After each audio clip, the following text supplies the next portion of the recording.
संतान के रूप में कौन आता है? पूर्व जन्म के कर्मों से ही हमें इस जन्म में माता पिता, भाई बहन, पति पत्नी, प्रेमिका, मित्र शत्रु, सगे संबंधी इत्यादि संसार के जितने भी रिश्ते नाते हैं सब मिलते हैं, क्योंकि इन सब को हमें या तो कुछ देना होता है या इनसे कुछ लेना होता है। वैसे ही संतान के रूप में हमारा कोई पूर्व जन्म का संबंधी ही आकर जन्म लेता है, जिसे शास्त्रों में 4 प्रकार का बताया गया है। 1. अरणानुबंध पुत्र। पूर्व जन्म का कोई ऐसा जीव जिससे आपने ऋण लिया हो या उसका किसी भी प्रकार से धन नष्ट किया हो, वह आपके घर में संतान बनकर जन्म लेगा। वह अपना धन बीमारी में या व्यर्थ के कार्यों में तब तक नष्ट करेगा जब तक उसका पूरा हिसाब न हो जाए। 2. शत्रुपुत्र। पूर्व जन्म का कोई दुश्मन आपसे बदला लेने के लिए आपके घर में संतान बनकर आएगा। बड़ा होने पर वह माता पिता से मारपीट, झगड़ा करेगा या उन्हें सारी जिंदगी किसी न किसी प्रकार से सताता ही रहेगा। वह हमेशा कड़वा बोलकर उनकी बेइज्जती करेगा और उन्हें दुखी रखकर ही खुश होगा। 3. उदासीन पुत्र। इस प्रकार की संतान न तो माता पिता की सेवा करती है, न ही कोई सुख देती है। वह उन्हें उनके हाल पर मरने के लिए छोड़ देती है। विवाह होने पर यह माता पिता से अलग हो जाते हैं और उनकी चिंता नहीं करते।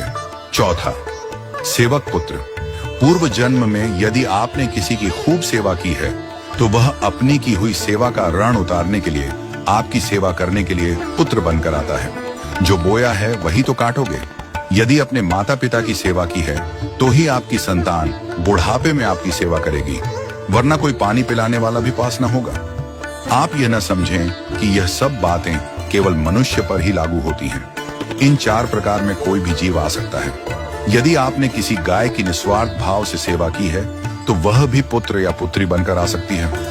यदि आपने गाय को स्वार्थवश पालकर उसके दूध देना बंद करने के पश्चात उसे घर से निकाल दिया हो तो वह ऋणानुबंध पुत्र या पुत्री बनकर जन्म लेगी। यदि आपने किसी निर्दोष जीव को सताया है तो वह आपके जीवन में शत्रु बनकर आएगा।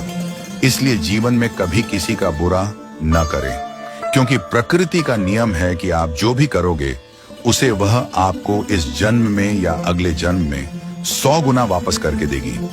यदि आपने किसी को 1 रुपया दिया है तो समझो आपके खाते में 100 रुपया जमा हो गए हैं। यदि आपने किसी का 1 रुपया छीना है तो समझो आपकी जमा राशि से 100 रुपये निकल गए। जरा सोचिए, आप कौन सा धन साथ लेकर आए थे और कितना साथ लेकर जाओगे? जो चले गए वे कितना सोना चांदी साथ ले गए। मरने पर जो सोना चांदी धन दौलत बैंक में पड़ा रह गया, समझो वह व्यर्थ ही कमाया। औलाद अगर अच्छी और लायक है तो उसके लिए कुछ भी छोड़कर जाने की जरूरत नहीं है, वह खुद ही कमा लेगी।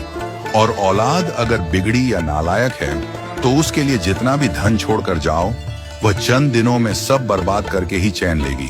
मैं, मेरा, तेरा और सारा धन यहीं का यहीं धरा रह जाएगा, कुछ भी साथ नहीं जाएगा।